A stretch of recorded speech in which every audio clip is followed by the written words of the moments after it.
Practice set में जो प्रश्न दिए गए हैं इन्हीं टाइप के प्रश्न आपकी परीक्षाओं में पूछे जाएंगे। तो चलिए हम शुरू करते हैं प्रश्न 1 से।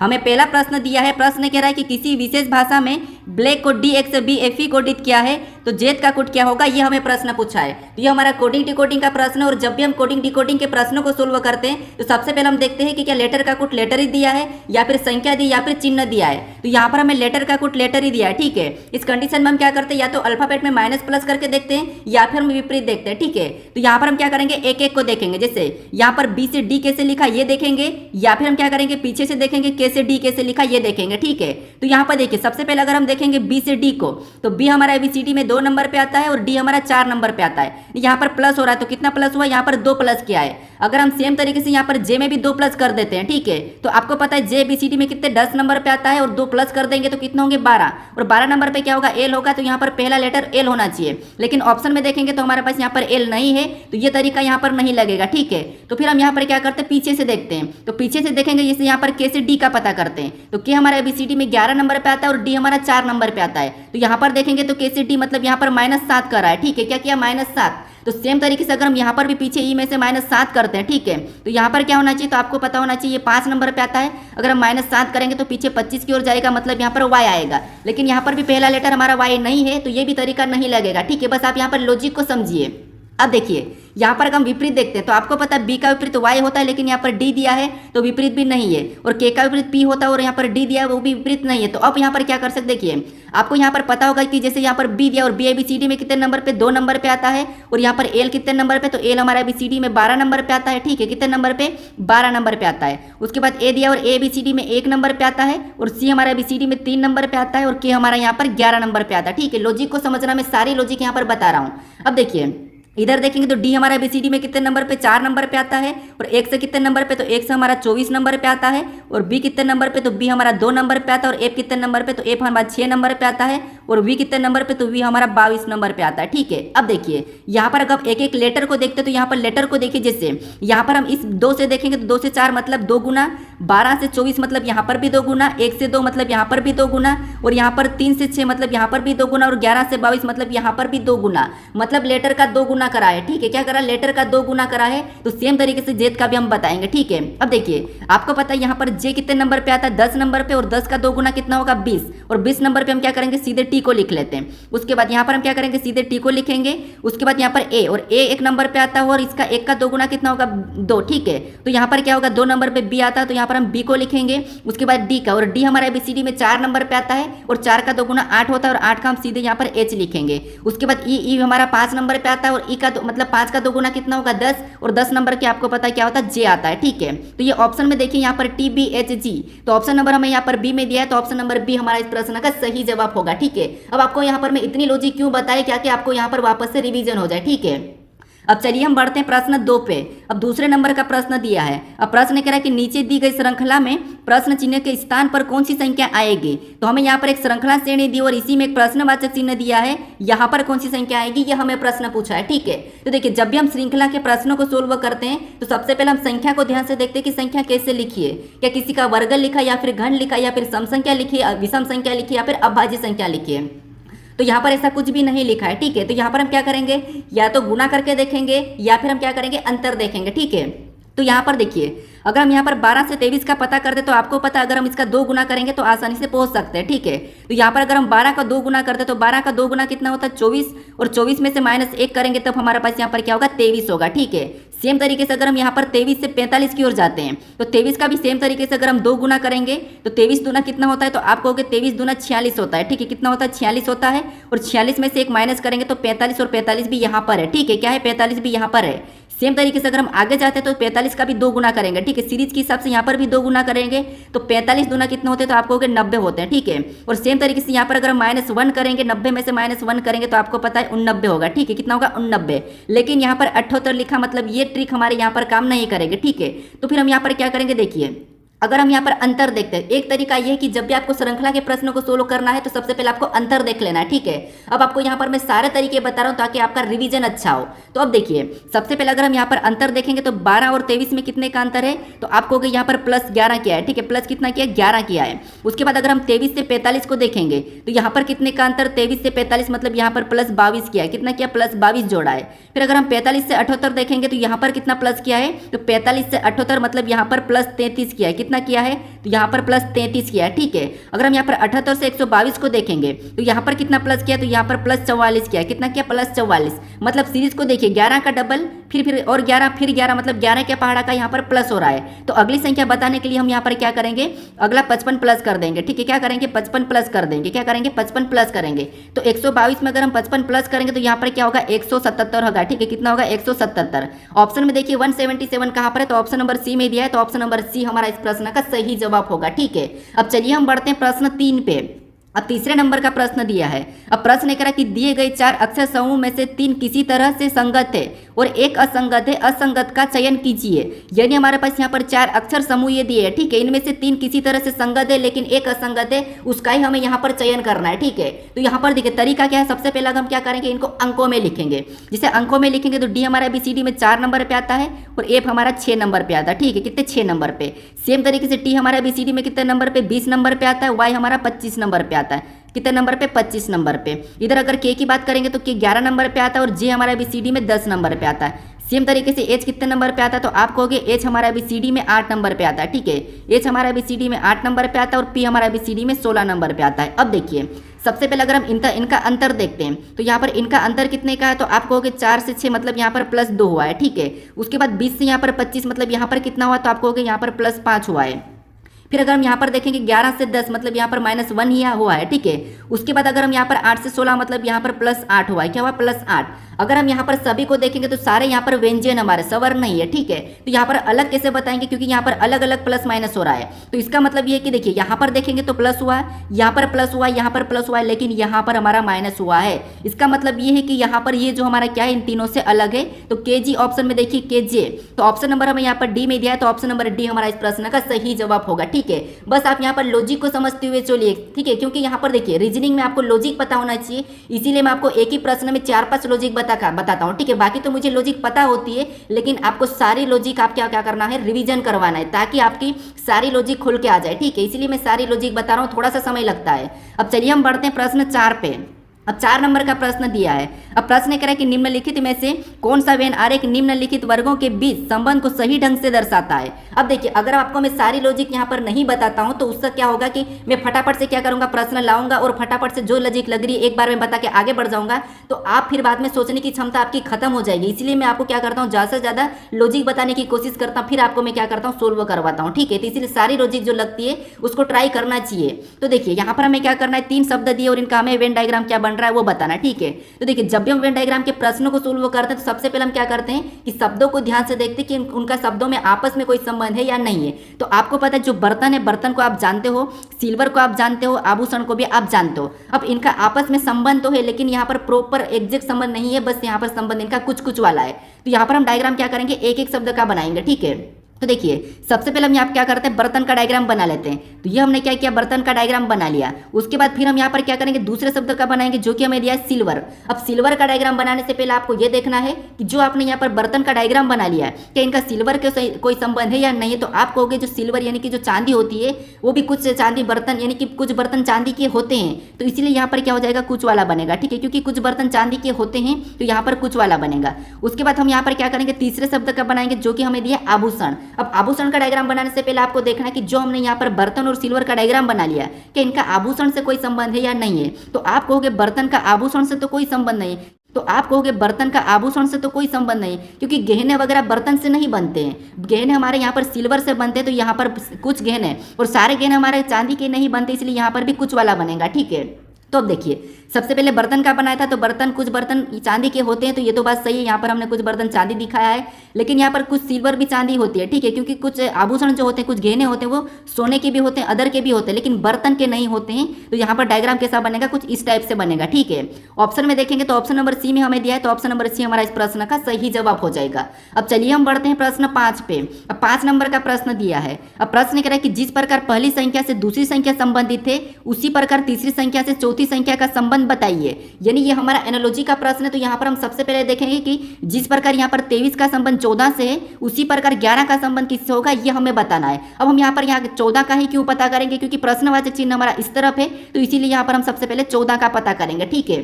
तो यहाँ पर देखिए, सबसे पहले अगर हम देखेंगे तो पहली लॉजिक क्या लगा सकते हैं। देखिए, अगर हम पहली लॉजिक देखेंगे तो यहाँ पर 23 से 14 मतलब यहाँ पर माइनस हो रहा है, तो कितना माइनस हो रहा है, तो आप कहोगे यहाँ पर 23 से 14 मतलब यहाँ पर देखिए कितना माइनस हुआ है, तो 23 और 14 मतलब यहाँ पर देखिए 9 माइनस किया है। कितना माइनस किया, 9 माइनस किया है, ठीक है। तो सेम तरीके से अगर हम 11 में से भी 9 माइनस करते हैं, तो यहाँ पर क्या आना चाहिए, 2 आना चाहिए, लेकिन ऑप्शन में हमारे पास 2 नहीं है, तो ये लॉजिक काम नहीं कर रही। अब प्लस का तो कोई रोल ही नहीं, क्योंकि यहाँ पर प्लस तो होगा नहीं। तो अब हम क्या कर सकते हैं, यहाँ पर वर्ग और घन भी नहीं देख सकते, क्योंकि संख्या छोटी है। तो अगर हम इनको आपस में जोड़ लेते हैं, अगर हम इनको आपस में जोड़ते हैं तो कितना होंगे, 5 होंगे। और 5 का अगर हम 2 गुना करते हैं, तो 5 का 2 गुना कितना होगा, तो आपको 5 का 2 गुना 10, और 10 में जब 4 को जोड़ेंगे तब हमारे पास यहाँ पर 14 हो जाएंगे, ठीक है। अब ये लॉजिक काम करती है कि नहीं, देखते हैं। तो अगर इसमें भी सेम तरीके से इसको जोड़ेंगे 11 को, तो यहाँ पर कितना होगा, 2, और 2 का भी हम क्या करेंगे, 2 गुना करेंगे सेम तरीके से जैसे हमने यहाँ पर किया। तो यहाँ पर कितना होगा, 4, और जैसे हमने यहाँ पर 2 गुना करके 4 प्लस किया था, तो यहाँ पर भी 4 प्लस करेंगे तो कितना होगा, 8 होगा, ठीक है। कितना होगा, 8। लेकिन 8 भी हमारे पास यहाँ पर ऑप्शन में नहीं है, तो ये भी लॉजिक नहीं लगेगी, ठीक है। सारी लॉजिक हम ट्राई करेंगे ताकि आपका रिवीजन हो जाए, ठीक है। अब देखिए और कौन सी लॉजिक लगा सकते हैं। अब देखिए, अगर हम यहाँ पर क्या कर सकते हैं, इसमें प्लस कर देते हैं। अगर हम यहाँ पर 5 प्लस करते हैं, ठीक है, हम क्या करते हैं, इसमें 5 प्लस करते हैं तो कितना हो जाएंगे, 28 हो जाएंगे, ठीक है। कितना, 28, और 28 को 2 को काटते यानी कि 28 का आधा करेंगे, ठीक है। तो कितना होगा, आपको होगा 14 होगा। कितना होगा, तो 28 का आधा मतलब 14 होगा, और 14 यहाँ पर दिया है। अब सेम तरीका यहाँ पर लगाते 11 में, तो इसका भी हम क्या करेंगे, 11 में सेम तरीके से जैसे हमने यहाँ पर 5 प्लस किया, तो इसमें भी हम क्या करेंगे, 5 को प्लस कर देंगे। तो 11 में जब हम 5 को जोड़ेंगे तो कितने हो जाएंगे, तो आप कहोगे 16 हो जाएंगे। और जैसे हमने यहाँ पर 2 से काटा था, तो यहाँ पर भी हम क्या करेंगे, 2 से काट देंगे। तो 2 से 16 को काटेंगे तो कितने बचेंगे, 8 बचेंगे। कितने बचेंगे, 8 बचेंगे। तो यहाँ पर क्या होना चाहिए, 8 होना चाहिए। क्या होना चाहिए, 8 होना चाहिए। तो यहाँ पर साइड से 0 लगा है, ठीक है। ये 0 लगा तो इसको हटा दीजिए, इस 0 को हटा दीजिए, ठीक है। तो ऑप्शन नंबर बी हमारा इस प्रश्न का सही जवाब होगा। देखिए यहाँ पर क्या होता है, कभी कभी टाइपिंग मिस्टेक हो जाती है, ठीक है। क्या होगी, टाइपिंग मिस्टेक हो जाती है, इसलिए यहाँ पर कभी कभी ऐसा हो जाता है, ठीक है। बाकी इतनी 80 यहाँ पर हो नहीं सकता, इसलिए यहाँ पर 0 लग गया था। तो ऑप्शन नंबर बी हमारा इस प्रश्न का सही जवाब हो जाएगा। अब चलिए हम बढ़ते हैं प्रश्न 6 पे। अब 6 नंबर का प्रश्न दिया है। अब प्रश्न कह रहा है कि नीचे दिए गए पैटर्न को ध्यानपूर्वक अध्ययन करें और लुप्त संख्या बताइए। यानी हमारे पास यहाँ पर 3 पैटर्न दिए है, ठीक है, और इनमें एक प्रश्नवाचक चिन्ह दिया है। यहाँ पर कौन सी संख्या होगी ये आपको बताना है, ठीक है। तो देखिए, जब भी आपको लुप्त संख्या के प्रश्न को सोल्व करना है तो क्या करना है, सबसे पहले आपको क्या करना है कि जो प्रश्नवाचक चिन्ह दिया है वो कहाँ पर दिया है। तो प्रश्नवाचक चिन्ह में यहाँ पर बीच में दिया है, तो आपको क्या करना है, फिर बाकी पैटर्न में जो बीच में संख्या लिखी है उन संख्याओं का पता करना है, ठीक है। जो मैं आपको यहाँ पर तरीका बताऊँ, इस तरीके से आप आसानी से प्रश्नों को सोल्व कर सकते हो और आसानी से आप कभी भी कंफ्यूज नहीं होगे, ठीक है। सारे प्रश्नों को मैं शॉर्ट ट्रिक से ही बताऊंगा ताकि आप कभी भी कंफ्यूज ना हो। तो अब देखिए, सबसे पहले हम देखेंगे कि यहाँ पर 15 कैसे लिखा है बीच में, और यहाँ पर 10 कैसे लिखा है, ये देखेंगे, ठीक है। अब इनको पता करने के लिए यहाँ पर आसपास की संख्या को या तो हम जोड़ सकते हैं, घटा सकते हैं, या माइनस कर सकते हैं, या गुणा कर सकते हैं, या भाग कर सकते हैं, कुछ भी करना। हमें तो यहाँ पर इस 10 और 15 को एक ही तरीके से पता करना है, ठीक है। तो यहाँ पर देखिए, अगर हम आपस की संख्या को जोड़ देते हैं, ठीक है, अगर हम आपस की संख्या को जोड़ देते हैं तो यहाँ पर तो छोटी संख्या तो जोड़ने से ज़्यादा हो जाएगी। तो यहाँ पर हम क्या करते हैं, माइनस करके देख लेते हैं। जैसे अगर हम यहाँ पर 12 में से 5 को माइनस करते हैं तो आपको पता है कितना होगा, तो 12 में से 5 जाएगा मतलब 7 होगा, ठीक है। और सेम तरीके से इधर भी आमने सामने वाली संख्या को माइनस करते हैं, तो 10 में से 7 घटाएंगे तो कितने होंगे, 3 होंगे। कितने होंगे, 3। और इनको जब अगर हम आपस में जोड़ देते तो 7 और 3 कितने होंगे, 10। कितने होंगे, 10 हो जाएंगे, ठीक है। और 10 यहाँ पर दिया है। अब सेम तरीके से यहाँ पर हम 15 का पता करते हैं, तो सामने की संख्या को घटाएंगे आमने सामने की, तो 11 में से 4 को घटाएंगे तो कितने बचेंगे, आप कहोगे 7 बचेंगे। कितने बचेंगे, 7। और ऊपर भी हम क्या करेंगे, आमने सामने संख्या को घटाएंगे, तो 16 में से 8 को घटाएंगे तो कितने बचेंगे, 8 बचेंगे। और जैसे हमने यहाँ पर घटा के जोड़ा, तो यहाँ पर भी सेम तरीके से जोड़ेंगे, ठीक है। एक ही तरीका लगाना है। तो 7 8 कितने होते हैं, तो आप कहोगे 7 8 15 होते हैं। और 15 भी यहाँ पर दिया है, ठीक है, 15 भी यहाँ पर दिया है। यानी दोनों में हमने एक ही तरीके से संख्या को पता करा है। उसी तरीके से हमें क्या करना है, तीसरे पैटर्न में बताना है। तो यहाँ पर क्या करेंगे, सबसे पहले आमने सामने वाली संख्या को घटा लेंगे, तो 9 में से 5 घटाएंगे तो कितना होगा, 4। और ऊपर भी हम क्या करेंगे, आमने सामने से घटाएंगे, तो 15 में से 6 को घटाएंगे तो कितने बचेंगे, तो 9 बचेंगे। कितने बचेंगे, 9। और जैसे हमने यहाँ पर क्या करा था, जोड़ा था दोनों में, तो यहाँ पर भी जोड़ लेंगे। तो 9 और 4 को आपस में जोड़ेंगे तो आपको पता है कितने होंगे, 13 होंगे। कितने होंगे, 13। तो जो प्रश्नवाचक चिन्ह यहाँ पर क्या होगा, 13 होगा। तो ऑप्शन में देखिए, तो ऑप्शन नंबर हमें यहाँ पर सी में दिया है, तो ऑप्शन नंबर सी हमारा इस प्रश्न का सही जवाब हो जाएगा। ठीक है, अब चलिए हम बढ़ते हैं प्रश्न 7 पे। अब 7 नंबर का प्रश्न दिया है। अब प्रश्न कह रहा है कि एक ही पासे की 3 अवस्था दी गई है, अक्षर यू के विपरीत सतह क्या होगा, ये हमें प्रश्न पूछ रहा है। तो ये हमारा पासे का प्रश्न, और पासे में जब भी आपको एक से अधिक पासे मिले, चाहे पासे पे संख्या दर्शाई हुई, चाहे चिन्ह या फिर लेटर हो, कुछ भी हो, बस आपको क्या करना है, एक से अधिक हो तो वहां पर आपको कॉमन सतह देखना है। ठीक है, तो यहाँ पर हम क्या करेंगे, देखिए तरीका समझिए। इस प्रश्न के बाद आप किसी भी पासे के प्रश्नों को आसानी से सोल्व कर लोगे। तो सबसे पहले कॉमन देखने का तरीका मैं बता देता हूँ। जैसे सबसे पहले आपको पहले पासे से उठाना और इन 2 पासों में कॉमन देखना है। अगर आपको इन 2 पासों में मान लो बाई चांस कॉमन नहीं मिलता है, इस पासे को छोड़ना है और इस पासे से इस पासे को देखना है। अगर आपको फिर भी बाई चांस नहीं मिलता है तो फिर आपको क्या करना है, इसे छोड़ के फिर इन दोनों में देखना है। ठीक है, हालांकि कॉमन आपको पहले ही मिल जाएगा। तो अब देखिए, अगर हम इन 2 पासों में कॉमन देखते हैं तो ये हमारा पहला पासा और ये हमारा दूसरा और ये हमारा तीसरा हो जाएगा, लेकिन हमें 2 पासों में देखना है। ठीक है, तो इनमें अगर हम कॉमन देखते हैं तो कॉमन हमें यहाँ पर क्या दिखाई दे रहा है, तो आपको यहाँ पर हमें क्यू कॉमन दिखाई दे रहा है। ठीक है, हमें यहाँ पर क्या दिखाई दे रहा है, तो हमें यहाँ पर क्यू कॉमन दिखाई दे रहा है। ठीक है, अब जो कॉमन दिखाई दे रहा है उसको क्या करना है, आपको एक तरफ लिखना है। जैसे ये पहले पासे का क्यू है और ये हमारा दूसरे पासे का क्यू है। ठीक है, अब हम यहाँ पर क्या करेंगे, घड़ी की दिशा में चलेंगे, जिस तरफ घड़ी चलती है। तो यहाँ पर कॉमन से चलना है। ठीक है, तो पहले पासे में कॉमन से चलेंगे, यहाँ से घड़ी की दिशा में, तो घड़ी इस तरफ चलती है, मतलब पहला लेटर हमें क्या मिला, एस मिला, उसको उसके नीचे लिखना है। ठीक है, उसको उसके नीचे लिखना है। फिर और आगे चलना है, तो आगे हमें क्या मिला, पी मिला, तो उसको भी उसके नीचे लिख लेना है। ठीक है, ये हमने लिखा। उसके बाद आगे चलेंगे तो वापस कॉमन आ गया, तो हमें आगे नहीं चलना है। अब हमें क्या करना है, दूसरे पासे में चलना है। दूसरे पासे में घड़ी की दिशा में चलेंगे तो यहाँ से इधर चलेंगे तो हमें यहाँ पर क्या मिला, आर मिला, तो आर को भी दूसरे पासे के नीचे लिखना है। ठीक है, इधर नहीं लिखना है। उसके बाद और आगे चलेंगे तो हमें यहाँ पर यू मिला, यू को भी हम क्या करेंगे, उसके नीचे लिख लेंगे। ठीक है, क्या करेंगे, उसके नीचे लिखेंगे। अब देखिए, हमने यहाँ पर क्या करा, आमने सामने लिख लिया। अब ये हमारा पहले पासे का है और ये हमारा दूसरे पासे का है, तो यहाँ पर जो आमने सामने है, ठीक है, ये एक दूसरे के विपरीत हो जाएंगे। जैसे यहाँ पर पी का यू, यू का पी, एस का आर का एस हो जाएगा, और क्यू का हमारा जो बचा लेटर वो क्यू का होगा। तो कौन सा बचा, तो आप कहोगे टी बचा, वो यहाँ पर क्यू का हो जाएगा। ठीक है, अब हमें यहाँ पर सारे का हमने विपरीत पता कर लिया। हमें किसका पूछा है, तो हमें यहाँ पर यू का विपरीत पूछा है, तो यू का विपरीत हमें यहाँ पर पी दिखाई दे रहा है। तो पी ऑप्शन में देखिए, तो ऑप्शन नंबर डी में दिया है, तो ऑप्शन नंबर डी हमारा इस प्रश्न का सही जवाब होगा। ठीक है, आपको ये प्रैक्टिस सेट थोड़ा सा लंबा हो सकता है, लेकिन आपको यहाँ पर मैं सारी लॉजिक बता रहा हूँ, तो वो कैसी लग रही मुझे कमेंट करके जरूर बताइए। ठीक है, अब चलिए हम बढ़ते हैं प्रश्न 8 पे। अब 8 नंबर का प्रश्न दिया है। अब प्रश्न कह रहा है कि यदि पी, क्यू, आर और एस 4 क्रमानुसार महीने हैं, जिसमें से पी व एस 30 दिन के हैं, तो एस कौन सा महीना है, ये प्रश्न हमें पूछ रहा है। ठीक है, ये कैलेंडर का प्रश्न है, यहाँ पर आपको कोई कोड नहीं लगाना है, ये थोड़ा सा एडवांस प्रश्न है और पिछली बार एनटीपीसी में पूछा था, तो यहाँ पर थोड़ा सा ध्यान दीजिए। ठीक है, अब प्रश्न के कार्य, प्रश्न कह रहा है कि पी, क्यू, आर, एस ये 4 क्या है, क्रमानुसार महीने, मतलब लगातार 4 महीने। तो मान लो ये पी है, ये भी एक महीना है, क्यू ये भी एक महीना है। ठीक है, क्यू भी एक महीना है, इसके बाद पी के बाद क्यू महीना है, और क्यू के बाद आर महीना है, और आर के बाद एस ये महीने है। ठीक है, ये 4 लगातार महीने हैं। हमें इसमें से ये कह रहा है कि यहाँ पर देखिए, जिसमें से पी और एस 30 दिन के हैं, मतलब पी हमारा क्या है, 30 दिन का है, और एस भी हमारा 30 दिन का है। ठीक है, ये हमारे क्या है, 30 दिन के। अब बीच में हमें यहाँ पर आगे पूछ रहा है कि एस कौन सा महीना है, मतलब एस कौन सा महीना है, ये हमें प्रश्न पूछ रहा है। तो यहाँ पर हम पता करेंगे, तो आपको पता है कि महीने कैसे होते हैं, जैसे जनवरी 31 का होता है, फिर फरवरी 28 या 29 का, फिर 31, 30, 31, 30, 31 चलता है, एक छोड़ के एक। तो आपको पता है, अगर हम यहाँ से ये अगर 30 का है तो अगला हमारा यहाँ पर 31 का होना चाहिए, फिर अगला वापस से हमारा यहाँ पर क्या होना चाहिए, तो आपको होगी अगर ये 30 का है तो ये 31 का है, तो यहाँ पर और 30 का होना चाहिए। लेकिन लगातार 30 का तो कोई ऐसा महीना ही नहीं है, लगातार 30 का तो कोई भी महीना नहीं है, यह तो आपको पता है। लेकिन लगातार 31 का महीना है, कौन से है, तो आपको होगी जुलाई और अगस्त, ये क्या है, लगातार 30। यहाँ पर भी जून आ जाएगा, तो ये 30 का जून होता है, जुलाई 21 था, अगस्त भी हमारा 31 का होता है, तो अगला हमारा सितंबर हो जाएगा। ठीक है, तो हमें पूछा कि एस कौन सा महीना, तो एस हमारा यहाँ पर सितंबर है। तो ऑप्शन में देखिए सितंबर कहाँ पर है, तो ऑप्शन नंबर हमारे यहाँ पर डी में, सी में दिया है, तो ऑप्शन नंबर सी हमारा इस प्रश्न का सही जवाब होगा। ठीक है, क्योंकि यहाँ पर जुलाई और अगस्त ये दोनों की दोनों क्या है, 31 के है। ठीक है, तो ऑप्शन नंबर सी हमारा इस प्रश्न का सही जवाब होगा। ये प्रश्न कैसा लगा मुझे कमेंट करके बताइए। अब चलिए हम बढ़ते हैं प्रश्न 9 पे। अब 9 नंबर का प्रश्न दिया है। अब प्रश्न करा कि यदि नवंबर की पहली तारीख सोमवार को पड़ती है तो 25 नवंबर को कौन सा दिन होगा, ये हमें प्रश्न पूछ रहा है। ठीक है, तो यहाँ पर आपको कुछ भी नहीं करना है, उसी महीने में आपको 25 नवंबर को कौन सा दिन होगा ये हमें पूछा है। तो आपको पता होगा, जैसे हमें यहाँ पर कह रहा है कि यदि नवंबर के, ठीक है, नवंबर आपको पता है कितने महीने का कितने दिन का होता है, तो आपको पता है 30 दिन का होता है। ठीक है, उसको छोड़ो।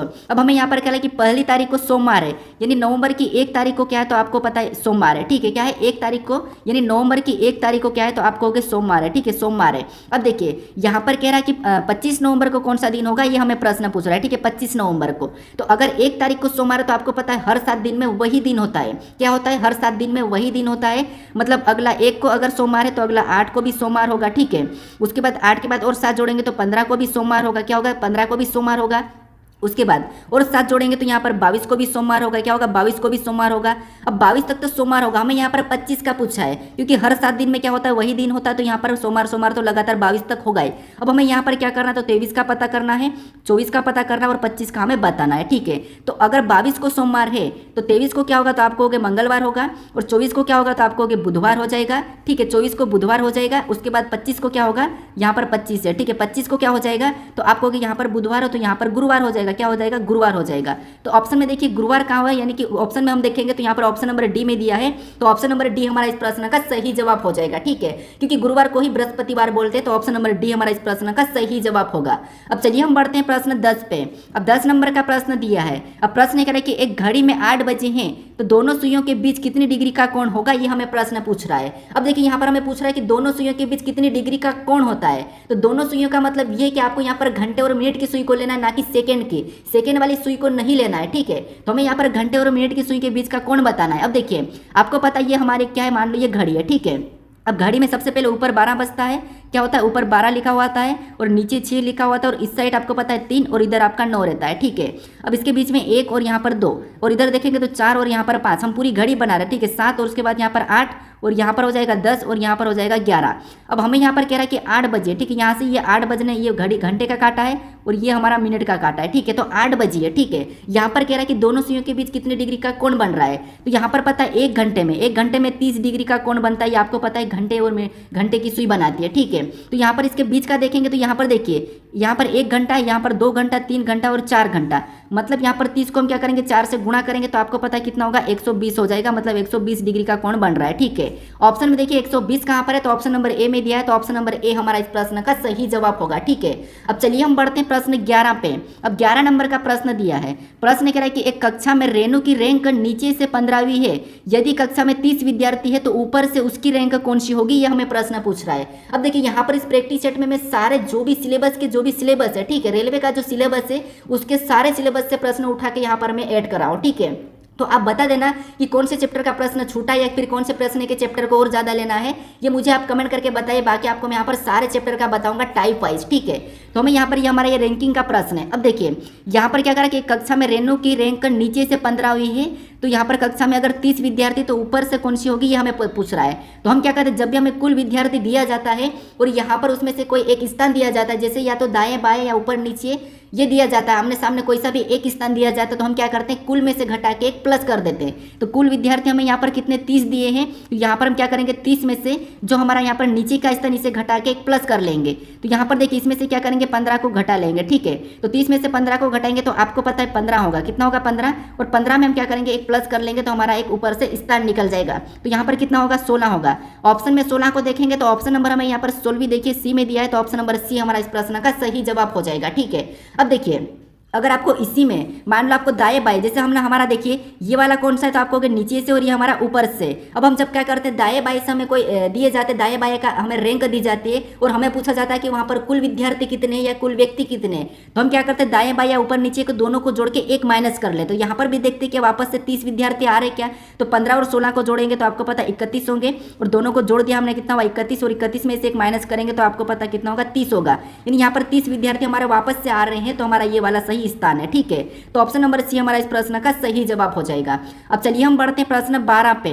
अब 12 नंबर का प्रश्न दिया है। अब प्रश्न कह रहा है कि सुप्रिया अखिल की बहन है, अखिल के पिता की माँ सुप्रिया से कैसे संबंधित है, ये हमें प्रश्न पूछ रहा है, ठीक है। तो ये हमारा कौन सा ब्लड रिलेशन का प्रश्न है, और आपको हर प्रैक्टिस सेट में आपको रिपीटेड टाइप नहीं मिलेगी, अलग अलग टाइप मिलेगी, ताकि आपका प्रैक्टिस अच्छा हो जाए, ठीक है। अगर मैं वही टाइप आपको अगर करवा रहा हूँ तो क्या ही मतलब आपको प्रैक्टिस करने का, ठीक है। इसलिए हर प्रैक्टिस सेट में आपको अलग अलग टाइप मिलेगी, तो इसीलिए आप इस चैनल को सब्सक्राइब करके रख लीजिए। और अगर इस वीडियो को अभी तक लाइक नहीं कराए तो लाइक कर दीजिए, ठीक है। अब देखिए यहाँ पर कह रहा है कि सुप्रिया, ठीक है, सुप्रिया अखिल की बहन है, यानी ये मान लो ये सुप्रिया, ठीक है, ये सुप्रिया है और सुप्रिया किसकी, अखिल की बहन है, मतलब ये अखिल हो गया, ठीक है। मैं यहाँ पर प्रतीक ए ले रहा हूँ, ए मतलब अखिल, एस मतलब सुप्रिया। अब सुप्रिया क्या है, अखिल की बहन है, ठीक है, तो इसको हम माइनस लगा देते हैं, ये अखिल की बहन है और ये अखिल मतलब ये लड़का है, तो हम प्लस लगा लेते हैं, ठीक है। अब देखिए आगे कह रहा कि अखिल के पिता, यानी अखिल के पिता, मान लो यहाँ पर अखिल के एक पिता है, ठीक है, ये अखिल के पिता है। आगे क्या कह रहा, अखिल के पिता की माँ, अखिल के पिता की माँ मतलब इसके पिता की माँ, मतलब यहाँ पर एक और इसकी माँ है, ठीक है, इसकी क्या है, माँ है, ठीक है।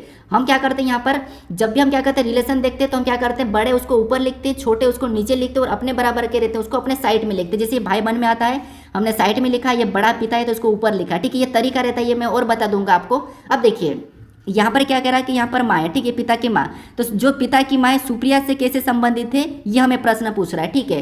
अब यहाँ पर आप क्या करते हैं, यहाँ पर आप गलती कर देते हो, ठीक है, यहाँ पर आप क्या करते हैं, गलती करते हो, ये सब कुछ भी आप कर लेते हो लेकिन रिलेशन बताने में आप गलती कर देते हो, ठीक है। यहाँ पर आप क्या करते हो कि माँ की ये सुप्रिया क्या लगेगी, तो सुप्रिया क्या लगेगी, तो ये तो पोती लगेगी और पोती लगा के आप आगे बढ़ जाओगे, लेकिन नहीं, आपको यहाँ पर जिस भी नाम के साथ से लगा, जिससे पूछा जहाँ पर से लगा वहाँ से उल्टा बताना है, यानी माँ सुप्रिया से कैसे संबंधित है, सुप्रिया से, यहाँ पर से लगा तो आपको यहाँ पर उल्टा बताना कि सुप्रिया की ये उसकी माँ क्या लगेगी ये बताना, सुप्रिया की ये वाली माँ क्या लगेगी ये बताना है। तो ये भाई बहन है तो मतलब ये सुप्रिया, मतलब ये भी सुप्रिया का पिता है और सुप्रिया के पिता की माँ मतलब सुप्रिया की क्या लगेगी, तो आपको कि दादी लगेगी, क्या लगेगी, दादी लगेगी, क्योंकि मान लो ये सुप्रिया मतलब आप हो, ठीक है, और आपका भाई कौन है, अखिल है, अखिल का पिता, अखिल का पिता मतलब आपका भी पिता, और आपके पिता की माँ मतलब आपकी कौन होगी, दादी होगी। तो दादी हमें ऑप्शन नंबर कहाँ पर दिया, तो ऑप्शन नंबर हमें यहाँ पर बी में दिया, तो ऑप्शन नंबर बी हमारा इस प्रश्न का सही जवाब होगा, ठीक है। तो यहाँ पर जिस भी नाम के पास आपको से मिले वहां से आपको उल्टा बताना है, बस आप रिलेशन बताने में गलती कर देते हो, ठीक है। अब चलिए हम बढ़ते हैं प्रश्न 13 पे। अब 13 नंबर का प्रश्न दिया है। अब प्रश्न कह रहा है कि आर और जे दोनों एक दूसरे की ओर मुख करके खड़े हैं, आर दक्षिण पश्चिम की ओर मुख करके खड़ा है, आर के साक्ष्य जे की दिशा, जे किस दिशा की ओर उन्मुख है, ये हमें प्रश्न पूछ रहा है, ठीक है। तो ये हमारा दिशा और दूरी का प्रश्न है। अब दिशा दूरी तो आपको पता है कि कैसी होती है, तो आपको पता है प्लस वाला, ठीक है, जिसे हम प्लस बनाते हैं और ऊपर क्या होता है, उत्तर होता है, ठीक है। थोड़ा सा समझिए, ये हमने एक प्लस बनाया है और ऊपर की ओर अपने सिर, ठीक है, अपने सिर को ले लीजिए, सिर के ऊपर उत्तर होता है, उसके बाद अपने पैर में दक्षिण होता है, ठीक है, सिर के ऊपर उत्तर, पैर में दक्षिण और राइट हैंड पे पूर्व हमेशा और लेफ्ट पे पश्चिम, ठीक है, ये हमारे क्या है, दिशा है, ठीक है, ये हमारी दिशा है, ठीक है। अब देखिए ये हमने यहाँ पर दिशा बना ली। हमें यहाँ पर कह रहा है कि आर और जे दोनों एक दूसरे के मुख करके खड़े हैं, ठीक है, एक दूसरे की ओर मुख करके खड़े हैं और आर दक्षिण पश्चिम की ओर मुख करके खड़ा है। यहाँ पर दक्षिण पश्चिम कहाँ है, तो दक्षिण पश्चिम हमारा यहाँ पर है, ठीक है, ये हमारा दक्षिण पश्चिम है, ठीक है, दक्षिण पश्चिम की ओर मुख करके खड़ा है, मतलब आर कहाँ पर है, तो आर हमारे यहाँ पर उत्तर पूर्व में, ठीक है, उत्तर पूर्व में यहाँ पर हमारा आर हो गया, ठीक है। अब देखिए आगे कह रहा है कि यहाँ पर खड़ा है, उसके बाद कह रहा है कि आर के साक्षेप, आर के सापेक्ष में यहाँ पर जे किस दिशा की ओर है, मतलब आर के सापेक्ष में जे किस दिशा की ओर है, ये हमें प्रश्न पूछ रहा है। तो आर के साथ अगर आमने सामने मतलब यहाँ पर जे होगा, कौन होगा, जे होगा, तो ये किस दिशा में, तो आपको दक्षिण पश्चिम में है, ठीक है, कहाँ पर है, दक्षिण पश्चिम में है, ठीक है। तो ऑप्शन में देखिए दक्षिण पश्चिम कहाँ पर है, तो ऑप्शन नंबर ए में दिया है, तो ऑप्शन नंबर ए हमारा इस प्रश्न का सही जवाब हो जाएगा, ठीक है। अब चलिए हम बढ़ते हैं प्रश्न 14 पे। अब 14 नंबर का प्रश्न दिया है। अब प्रश्न कह रहा है कि यदि कोड बराबर 6241, मेड बराबर 5346 और कम बराबर 3124 लिखा है और यहाँ पर 2 बराबर 27 लिखा, तो यहाँ पर डम बराबर क्या होगा, ये हमें प्रश्न पूछ रहा है, ठीक है। तो ये हमारा कोडिंग डिकोडिंग का ही प्रश्न है। यहाँ पर हम क्या करते हैं, आपको पता है, जब भी लेटर का कोड संख्या में दिया जाता है तो उनको हम संख्या में बदल के देख लेते हैं, या फिर हम क्या करते हैं, क्रॉसिंग मेथड काट लेते हैं, ठीक है।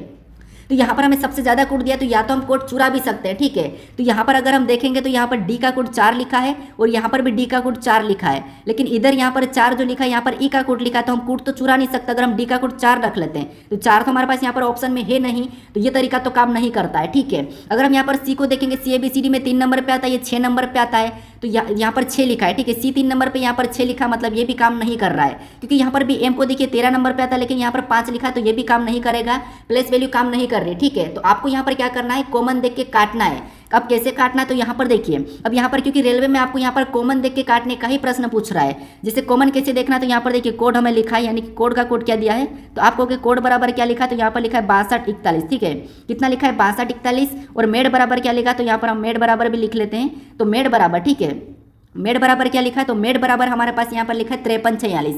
क्या लिखा है, तो आप कहोगे 5346 लिखा है, ठीक है। अब देखिए उसके बाद यहाँ पर कॉम बराबर क्या लिखा है, तो कम बराबर हमारे पास यहाँ पर लिखा है, तो देखिए कम बराबर हमारे पास यहाँ पर लिखा है 3124 लिखा है, ठीक है। कितना लिखा है, 3124। उसके बाद यहाँ पर 2 बराबर क्या लिखा है, तो यहाँ पर देखिए अगर हम 2 बराबर की बात करते हैं तो 2 बराबर हमारे पास यहाँ पर 27 लिखा है, ठीक है। कितना लिखा है, 27। अब हमें यहाँ पर कॉमन देख के काटना और यहाँ पर हमें डोम का बताना है, ठीक है।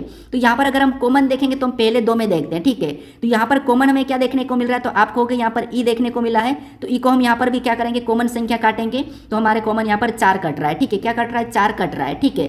उसके बाद और डी भी हमें देखने को मिलता है, डी को भी हम यहाँ पर काटते हैं, तो यहाँ पर 6 को हम काट लेते हैं, ठीक है। तो डी का कोड आपको यहाँ पर 6 मिल गया और 6 ऑप्शन में दिया है, मतलब ये 6 हमने यहाँ पर लिख लिया, ठीक है। ये हमने यहाँ पर क्या करा, डी का कोड 6 लिख लिया।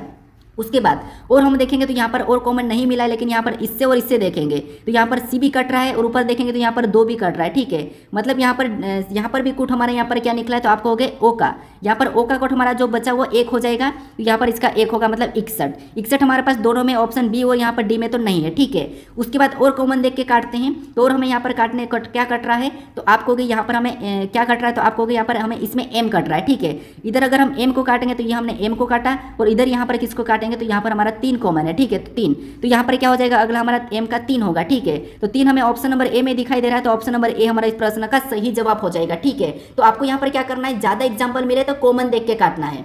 अब चलिए हम बढ़ते हैं प्रश्न 15 पे।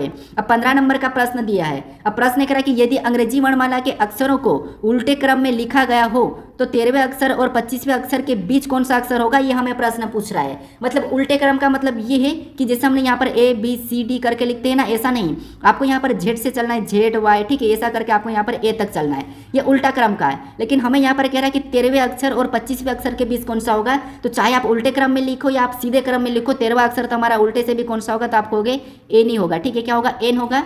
और 25वां इधर से कौन सा हो जाएगा, तो आप कहोगे 25वां हमारा यहाँ पर बी हो जाएगा, ठीक है। क्या हो जाएगा, बी हो जाएगा। अब इनके बीच में देखना है, तो अगर हम इनके बीच में देखते हैं, ठीक है, एक बार थोड़ा सा समझिए। जैसे 13वां तो हमारा क्या होगा, तो 13वां हमारा एन हो जाएगा और 25वां हमारा क्या होगा, बी होगा, ठीक है। अब इनके बीच में हमें पूछा है, तो एन से अगर हम इधर पीछे जाएंगे और बी से आगे जाएंगे, मान लो हम बी से जाते हैं तो सी हो गया, सी के बाद यहाँ पर डी हो गया, डी के बाद ई हो गया, फिर हमारा यहाँ पर एफ हो जाएगा, एफ के बाद जी होगा, फिर हमारा यहाँ पर एच होगा, एच के बाद यहाँ पर आई होगा, फिर जे होगा, फिर यहाँ पर के होगा, के बाद एल और यहाँ पर हमारा हो जाएगा एम, ठीक है। हमें यहाँ पर बीच का पूछा है, ठीक है। इनको नहीं लेना, इनके बीच का पूछा है। तो अब देखिए यहाँ पर बीच में देखेंगे तो यहाँ पर देखिए बीच में हमारा यहाँ पर क्या हो जाएगा, तो आप कहोगे हमारा यहाँ से ये 4 कट रहे, 5 ये हमारे यहाँ से निकल रहे हैं और 5 हमारे इधर से भी निकल रहे हैं, ठीक है। 5 हमारे यहाँ से भी निकल रहे हैं, तो बीच वाला लेटर जो मिला हमें एच मिला है, तो एच हमारा बीच में हो जाएगा, ठीक है। तो ऑप्शन नंबर ए हमारा इस प्रश्न का सही जवाब होगा एच, ठीक है। अब चलिए हम बढ़ते हैं प्रश्न 16 पे। अब 16 नंबर का प्रश्न दिया है। अब प्रश्न कह रहा है कि यदि प्लस का अर्थ गुणा और माइनस का अर्थ प्लस और यहाँ पर गुणे का अर्थ भागित और भागित का अर्थ माइनस, तो निम्न का मान क्या होगा, ये हमें प्रश्न पूछ रहा है, ठीक है। तो ये हमारा गणितीय संक्रिया का है, अर्थमेटिक का प्रश्न। तो यहाँ पर आपको क्या करना है, चिन्ह को क्या करना है, चेंज करके आपको यहाँ पर बोर्ड मास रूल से सोल्व करना है, ठीक है। तो यहाँ पर देखिए सबसे पहले हम यहाँ पर देखेंगे तो 4 को लिख लेते हैं, ठीक है। 4 को लिखा और यहाँ पर हमें प्लस का चिन्ह मिला है और प्लस का अर्थ यहाँ पर हमें गुणा कहा, तो यहाँ पर हम क्या करेंगे, गुणे के चिन्ह को लगाएंगे और अगली संख्या हम 22 को वैसे ही लिख लेंगे, ठीक है। उसके बाद फिर हमें यहाँ पर गुणे का चिन्ह मिला और गुणे का अर्थ यहाँ पर हमें भागित का, तो यहाँ पर हम क्या करेंगे, भागित का चिन्ह लगाएंगे और अगली संख्या 2 को लिख लेंगे, ठीक है। उसके बाद फिर हमें यहाँ पर भागित का चिन्ह मिला और भागित का अर्थ यहाँ पर क्या कहा, माइनस का, तो यहाँ पर हम माइनस लगा के अगली संख्या 4 को लिख लेंगे। फिर हमें यहाँ पर माइनस का चिन्ह मिला और माइनस का अर्थ यहाँ पर प्लस कहा, तो यहाँ पर हम प्लस लगा के अगली संख्या 9 को लिखेंगे, ठीक है। अब हम यहाँ पर क्या करेंगे, बोर्डमास रूल पे इसको सोल्व कर लेंगे। तो बोर्डमास रूल क्या कहता है कि पहले भाग देना, उसके बाद गुणा, फिर प्लस माइनस, ठीक है। तो यहाँ पर सबसे पहले अगर हम भाग देंगे तो यहाँ पर देखिए 4 गुणे तो वैसा ही उतरेगा, भाग दे देंगे तो ये पता है कितने बार में, 2 एकम 2 मतलब 11 बार में कटा, और -4 को भी हम क्या करते हैं, वैसा ही उतार लेते हैं और +9 को भी वैसा ही उतार लेते हैं, ठीक है।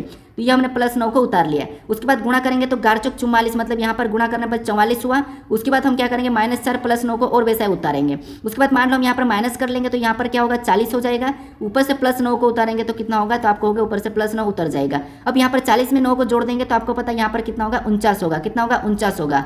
ऑप्शन में देखिए 49 कहाँ पर है, तो ऑप्शन नंबर में यहाँ पर बी में दिया है, तो ऑप्शन नंबर बी हमारा इस प्रश्न का सही जवाब होगा, ठीक है। बस ये तो आसान प्रश्न, इसमें चिन्ह चेंज करने के भी आते हैं, वो भी आपको मैं यहाँ पर बता दूंगा अगले प्रैक्टिस में। अब चलिए हम बढ़ते हैं प्रश्न 17 पे।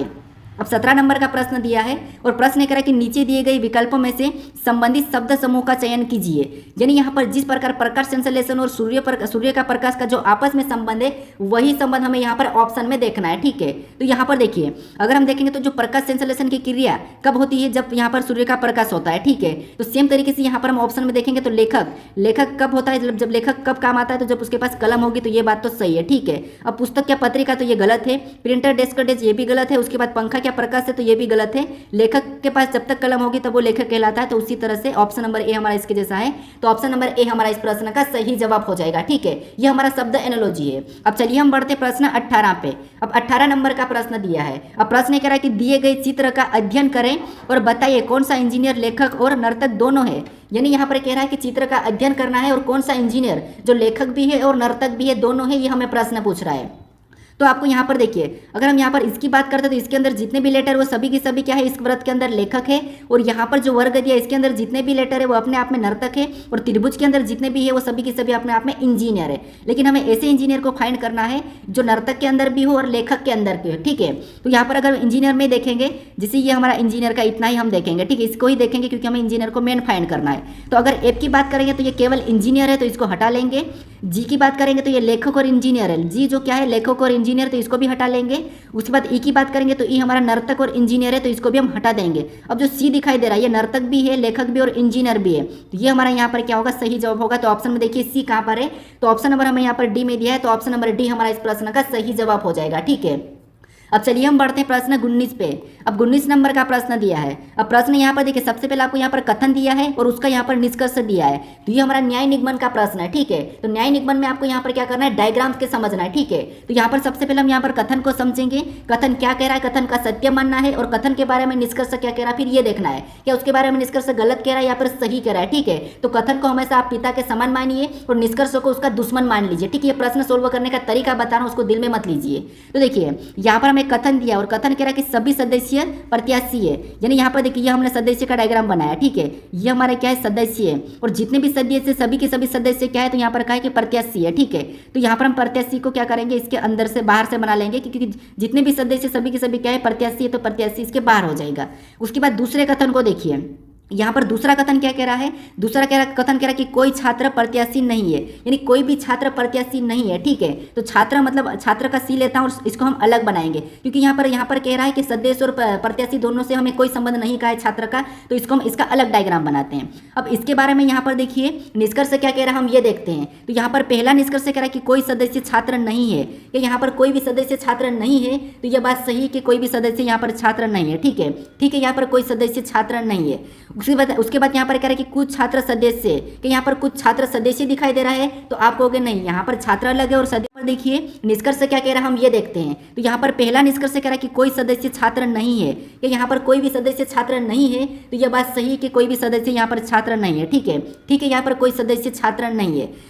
उसके बाद यहाँ पर कह रहा है कि कुछ छात्र सदस्य, कि यहाँ पर कुछ छात्र सदस्य दिखाई दे रहा है, तो आप कहोगे नहीं यहाँ पर छात्र अलग है और सदस्य अलग है, तो ये तो हमें नहीं दिखाई दे रहा है, तो ये भी गलत है। ठीक है, कुछ छात्र सदस्य कैसे होंगे, तो यहाँ पर कोई सदस्य छात्र नहीं है, तो ये बात सही कि यहाँ पर कोई भी सदस्य छात्र नहीं है, तो पहला निष्कर्ष सही कह रहा है। तो ऑप्शन में देखेंगे तो केवल एक निष्कर्ष अनुपालन कर रहा है, तो ऑप्शन नंबर बी हमारा इस प्रश्न का सही जवाब होगा। ठीक है, तो न्याय निगमन का आपको क्या करना है, यहाँ पर डायग्राम के समझना है। अब इसके बाद आपको एक और प्रश्न पूछा जाता है जो कि इस टाइप का है। ये हमारा कौन सा प्रश्न है, तो ये हमारा कथन निष्कर्ष का है। ठीक है, कौन सा है, कथन निष्कर्ष है। अब कथन निष्कर्ष को क्या करना है, आपको पहले कथन को समझना है और उस कथन के हिसाब से निष्कर्ष क्या कह रहा है ये देखना है। ठीक है, बस यहाँ पर आम चाल बोल भाषा के प्रश्न है। देखिए सबसे पहले देखिए कथन को समझिए। कथन कह रहा है कि अनुपस्थिति दिल में प्रेम को बढ़ाती है, जो अनुपस्थिति है वो दिल में प्रेम को बढ़ाती है। तो देखिए क्या अनुपस्थिति, यहाँ पर क्या कह रहा है, अनुपस्थिति दिल में प्रेम को बढ़ाती है। ठीक है, ये समझिए अनुपस्थिति दिल में प्रेम को बढ़ाती है। अब इसके बारे में निष्कर्ष क्या कह रहा है, ठीक है, निष्कर्ष क्या कह रहा है, तो निष्कर्ष देखेंगे तो पहला निष्कर्ष कह रहा है कि किसी वस्तु या व्यक्ति का मौजूद न होना उसके प्रति लालसा और अधिक बढ़ा देता है, लालसा और अधिक बढ़ा देता है। ठीक है, तो ये बात तो सही है। ठीक है, ये हमें सही कह रहा है। अब हम यहाँ पर दूसरे को देखते हैं, तो दूसरा कह रहा है कि रिश्ते को मजबूत बनाए रखने के लिए उचित दूरी बनाए रखना चाहिए। क्या रिश्ते को मजबूत बनाने के लिए उचित दूरी बनाए रखना चाहिए? नहीं, ऐसा नहीं। हम यहाँ पर क्या करते हैं, हमारे जीवन में कहते हैं कि दूरियां ही प्यार बढ़ता है, दूरियां से प्यार बढ़ता है, ये हम कहते हैं, लेकिन ऐसा नहीं होता है। रिश्ते को मजबूत बनाने के लिए उचित दूरियां बनाए रखना मजबूत नहीं होता है, पास होना रिश्ता बढ़ता है। ठीक है, तो ये हमें यहाँ पर गलत है। यहाँ पर हमारे पास जो कथन में दिया है उसके संबंध में हमारे पास पहला निष्कर्ष है, तो पहला वाला सही होगा। तो ऑप्शन में देखेंगे तो केवल एक पालन कर रहा है, तो ऑप्शन नंबर बी हमारा इस प्रश्न का सही जवाब हो जाएगा। ठीक है, अब चलिए हम बढ़ते प्रश्न 21 पे। अब आपको इस प्रकार का भी एक प्रश्न का देखने को मिलेगा जो कि कथन और धारणा है। ठीक है, पूर्ण धारणा का भी प्रश्न मिलेगा। अब यहाँ पर आपको क्या करना है, जो कथन कह रहा है और कथन के हिसाब से हमें यहाँ पर इसको भी सत्य मानना है, जो डॉक्टर अपनी लाइफ में क्या करता है ये देखना है। ठीक है, तो यहाँ पर कथन कह रहा है कि सभी, यानी कथन कह रहा है कि अपनी दूसरी विजिट पर डॉक्टर ने नुस्खे को बदल दिया, यानी जो डॉक्टर है, ठीक है, किसी भी मरीज का इलाज कर रहा था, इलाज करने उसके घर जा रहा था। ठीक है, और क्या करा वो दूसरी विजिट पर, यानी कि दूसरी विजिट मतलब दूसरी बार गया और घर दूसरी बार जाने के बाद वो नुस्खे को बदल दिया, मतलब दवाइयाँ बदल दिया। ठीक है, तो यहाँ पर कथन क्या है हमारा कि अपनी दूसरी विजिट पर डॉक्टर ने नुस्खे को बदल दिया है। ठीक है, तो डॉक्टर क्या करा, दूसरी विजिट पर यहाँ पर नुस्खे को बदल दिया। अब उसके बारे में धारणा है क्या है हम देखते हैं। तो पहली धारणा है क्या है कि पिछले नुस्खे से रोगी को कोई लाभ नहीं हुआ था। क्या पिछले नुस्खे से रोगी को लाभ नहीं हुआ था, तो अगर उसने बदला, दूसरी विजिट पे अगर बदल दिया तो पिछले नुस्खे से रोगी को कोई लाभ नहीं हुआ होगा, इसलिए तो बदला। तो ये बात तो सही है। अब दूसरे को देखते हैं। तो दूसरी धारणा क्या है कि रोगी ने पहले नुस्खे को गंभीरता से नहीं लिया। क्या जो रोगी है, ठीक है, क्या पहला जो नुस्खा दिया जाता है, जो हमें दवाइयाँ दी जाती है, क्या हम उसको गंभीरता से नहीं लेते क्या? तो जो डॉक्टर अगर हमें दिया है तो हमें उसको गंभीरता से लेते हैं, उसको खाते हैं, उसको प्रॉपर लेते हैं। तो ये तो गलत पाए वो नहीं लिया होगा, ये तो गलत पाए, इसको तो हम कह नहीं सकते। इसलिए यहाँ अगर डॉक्टर यहाँ पर बदल रहा है तो बदल रहा है, इसका मतलब ये थोड़ी कि उसको कड़वी लगी होगी तो इसलिए बदल, नहीं, उसको पिछले नुस्खे से रोगी को कोई लाभ नहीं हुआ होगा इसलिए तो वो बदला, ना कि उसको खाने में अच्छा नहीं लग रहा होगा। ऐसा तो हो ही नहीं सकता, क्योंकि डॉक्टर जो दवाई देते हैं उसको खाना पड़ता है। तो इसलिए दूसरा तो गलत है, पहला वाला धारणा है सही है। तो ऑप्शन में पहला देखेंगे तो केवल धारणा एक नहीं है, तो ऑप्शन नंबर बी हमारा इस प्रश्न का सही जवाब होगा। ठीक है, तो ये 3 प्रश्न में से आपको 2 प्रश्न एग्जाम में देखने को मिलेंगे और डेली में आपको तीनों प्रकार के तीनों चैप्टर के प्रश्न यहाँ पर प्रैक्टिस करवाऊंगा। ठीक है, क्योंकि रेलवे में आपको 100% देखने को मिलेंगे। अब चलिए हम बढ़ते प्रश्न 22 पे। अब 22 नंबर का प्रश्न दिया है। अब प्रश्न कह रहा है कि दी गई प्रश्न आकृति कौन से विकल्प में सन्निहित है, घुमाने की अनुमति नहीं दी गई है। ठीक है, यानी जो प्रश्न आकृति हमें दी है यह आकृति किस उत्तर आकृति में सन्निहित है ये हमें देखना है, हमें घुमाने की अनुमति नहीं है, सेम वैसे ही वैसे उठा के रखना है। ठीक है, तो ये तो आसान प्रश्न। देखिए सबसे पहले हम इस सीधी लाइन को चेक कर लेंगे। तो ऑप्शन में यहाँ पर कोई ऐसी सीधी लाइन है तो नहीं, ऑप्शन ए में भी नहीं है। हाँ, ऑप्शन बी में हमें यहाँ से सीधी लाइन बनती हुई दिखाई दे रही है, ऑप्शन सी में नहीं दिखाई दे रही है, ऑप्शन यहाँ पर डी में भी कोई सीधी लाइन बनती हुई नहीं दिखाई दे रही, तो केवल हमारा ऑप्शन बी सही हो जाएगा। लेकिन हम पूरा चेक कर लेते हैं। अब हम क्या करते हैं, इसको उठा के लाते हैं। ठीक है, तो इसको भी उठा के देखेंगे तो आपको यहाँ पर ये वाला बनता हुआ दिखाई दे रहा है, ये बड़ा वाला यहाँ से ये वाला गोल गोल, हाँ मतलब ये वाला हमें मैच हुआ है। तो ऑप्शन नंबर बी हमारा इस प्रश्न का सही जवाब हो जाएगा। ठीक है, ये हमारा सन्निहित वाला था कि हमें आकृति किस विकल्प में दिखाई दे रही है ये हमें देखना है, तो आपको यहाँ पर परीक्षा में पढ़ना है। अब चलिए हम बढ़ते हैं प्रश्न 23 पे।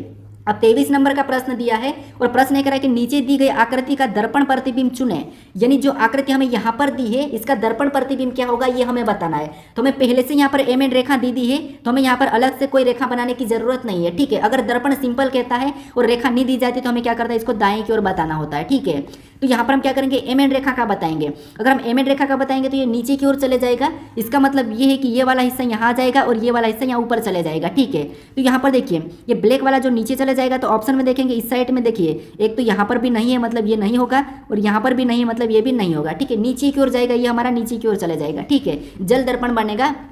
अब हम यहाँ पर देखेंगे तो इसमें हमारे पास ये भी यहाँ पर है और ये भी यहाँ पर, ये ठीक है, यहाँ पर व्हाइट है, यहाँ पर भी व्हाइट है, ये भी ठीक है। अब ऊपर व्हाइट वाला जाना चाहिए लेकिन यहाँ पर ब्लैक वाला है तो ये भी नहीं होगा, तो ऑप्शन सी भी हटेगा, ये हमारा ऑप्शन नंबर ए यहाँ पर मैच होगा। तो ऑप्शन नंबर ए वाला हमारा इस प्रश्न का क्या होगा, सही जवाब होगा। ठीक है, ये हमारा दर्पण प्रतिबिंब का प्रश्न है। ठीक है, अब चलिए हम बढ़ते हैं प्रश्न 24 पे। अब 24 नंबर का प्रश्न दिया है। अब प्रश्न करें कि दी गई आकृति में सीधी रेखाओं की कुल संख्या ज्ञात कीजिए, यानी इस आकृति में सीधी रेखाओं की कुल संख्या कितनी है ये हमें प्रश्न पूछ रहा है। अब आप कहोगे ये तो बहुत आसान प्रश्न है लेकिन रेलवे पूछ रही है तो आपको कराना जरूरी है। ठीक है, मेरा मकसद है।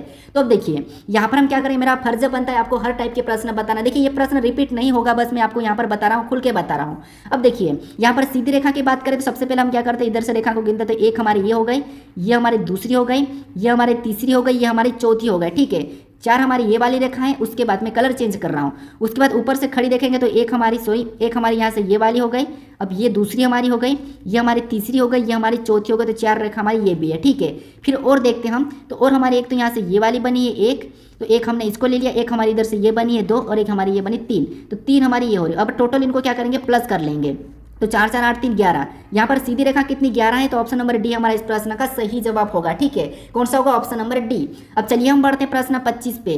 अब 25 नंबर का प्रश्न दिया है। अब प्रश्न यहाँ पर देखिए कथन दिया है और यहाँ पर हमें निष्कर्ष दिया है। तो ये भी प्रश्न आपको देखने को मिला है। ये कौन सा है, तो ये आपको हो गया असमानता का प्रश्न है। ठीक है, असमानता का प्रश्न है। अब इनको कैसे सोल्व करना है ये मैं आसान तरीका बताऊंगा, क्योंकि रेलवे में ये टाइप का भी प्रश्न आपको देखने को मिलेगा। ठीक है, क्योंकि हम प्रैक्टिस सेट रेलवे के लिए कर रहे हैं तो आपको रेलवे का ही प्रश्न मिलेंगे। तो देखिए यहाँ पर सबसे पहले आपको क्या करना है, कथन को समझना है। कथन को समझना आपको क्या करना है, इनको समझना है। ठीक है, तो देखिए कैसे समझना, सबसे पहले आपको इन चिन्हों को समझना चाहिए, चिन्ह के बारे में पता होना चाहिए। तो इस चिन्ह को क्या करना, जिस तरफ यहाँ पर जैसे ये मुंह खुला, इस तरफ जिस तरफ मुंह खुला वो उस लेटर से बड़ा होगा, बस इतना समझ लो। जिसके तरफ मुंह खुला वो उससे बड़ा। तो यहाँ पर अगर हम एस और यहाँ पर इसका रिलेशन देखेंगे, एस और एच का, तो मुंह किसकी तरफ खुला, तो आपको एच की तरफ खुला है, मतलब ये हमने एस बना लिया। और एच की तरफ मुंह खुला मतलब एच इससे बड़ा है, तो उसको हम क्या करेंगे, ऊपर लिखेंगे। जो बड़ा उसको ऊपर लिखेंगे। ठीक है, उससे बड़ा, क्योंकि जो बड़ा उसको ऊपर लिखेंगे। जिसके तरफ मुंह खुला मतलब वो बड़ा, उसके तरफ हम एक एक को पकड़ेंगे। ठीक है, अब हम क्या करेंगे, यहाँ पर एच और ए को देखेंगे। अब यहाँ पर किसकी तरफ मुंह खुला, तो आपको यहाँ पर हमारा ए की तरफ मुंह खुला है, मतलब एच से ए बड़ा है, एच से भी क्या है, ए बड़ा है, तो ए को हम और ऊपर लिखेंगे। ठीक है, उसके बाद और देखेंगे तो यहाँ पर हम इन दोनों के बीच में रिलेशन देखेंगे। इन दोनों के बीच में रिलेशन देखेंगे तो यहाँ पर तो बराबर है, बराबर का मतलब बराबर है, तो यहाँ पर एन और ए तो ये दोनों बराबर हो जाएंगे। ठीक है, उसके बाद और हम यहाँ पर एन और आई को देखेंगे तो यहाँ पर किसकी तरफ मुंह खुला, तो आप कहोगे एन की तरफ, मतलब जो एन है ये आई से छोटा है। एन जो क्या है, ये आई से छोटा है, तो आई इसके ऊपर चले जाएगा और एन यहाँ पर छोटा हो जाएगा, तो ये हमारा आई हो गया। ठीक है, यहाँ पर ऊपर पेज खत्म हो रहा है तो मैं छोटा लिख रहा हूँ। उसके बाद और देखेंगे तो और यहाँ पर मुंह किसकी तरफ खुला, तो आप कहोगे आई की तरफ खुला है, मतलब वी जो है वह आई से छोटा है। वी क्या है, वो आई से छोटा है। वी जो आई से छोटा है तो आई मतलब वी कहाँ पर हो जाएगा, तो वी, ये हमारा क्या हो गया, वी हो गया है। ठीक है, ये इनके आसपास में हो गया है। अब देखिए क्योंकि यहाँ पर मुंह हमारा आई की तरफ खुला तो आई बड़ा है वी से, तो उसको वापस हमने नीचे लिख लिया। ठीक है, अब देखिए इसके बारे में हम अब निष्कर्ष को देखते हैं। तो पहला निष्कर्ष कहला कि एच और आई बराबर है। क्या आपको यहाँ पर एच और आई बराबर दिख रहा है क्या, तो आप कहोगे एच आई यहाँ पर है और एच यहाँ पर, ये तो बराबर हो ही नहीं सकते, तो ये गलत है, क्योंकि एच और आई यहाँ पर बराबर नहीं है हमारे पास इस डायग्राम में, तो ये गलत है। यहाँ पर बराबर कह रहा है और यहाँ पर हमारे पास बराबर नहीं है, तो ये गलत है। अब दूसरे को देखिए, दूसरा कह रहा है कि एच और वी बराबर है, कि यहाँ पर एच और वी बराबर दिखाई दे रहा है, तो नहीं। हाँ, यहाँ पर संभावना हो सकती है कि वी यहाँ पर नीचे हो सकता है, लेकिन हमें ये थोड़ी ना कहा कि वी हमारा एन से छोटा है कि एच से छोटा है, ये तो कहा ही नहीं, यहाँ पर हमें दिया ही नहीं था, तो ये भी नहीं है। ठीक है, ये भी गलत है, तो दोनों ही यहाँ पर गलत है, तो दोनों ही सत्य नहीं है, तो ऑप्शन नंबर सी हमारा इस प्रश्न का सही जवाब हो जाएगा। ठीक है, कि दोनों निष्कर्ष सत्य नहीं है, तो ऑप्शन नंबर सी हमारा इस प्रश्न का सही जवाब होगा। अब चलिए हम बढ़ते हैं प्रश्न 26 की ओर। और जो 26 नंबर का प्रश्न दिया ये आपके लिए टेस्ट क्वेश्चन है। ठीक है, तो प्रश्न कह रहा है कि निम्नलिखित विकल्पों में से संबंधित संख्या को चुनिए, यानी जिस प्रकार 8 का संबंध अगर 100 से है तो 12 का संबंध किससे होगा, ये आपको बताना है। तो ये हमारा नंबर एनालॉजी का ही प्रश्न है और पीछे हमने इसको सोल्व करा था। ठीक है, तो इसका सही जवाब क्या है ये मुझे कमेंट करके बताइए। अगर आप इस चैनल पर अगर इस चैनल को अभी तक आपने सब्सक्राइब नहीं किया है तो इस चैनल को आप जरूर सब्सक्राइब कर लीजिए और इस वीडियो को अपने दोस्तों तक शेयर जरूर कर दीजिएगा। ठीक है, तो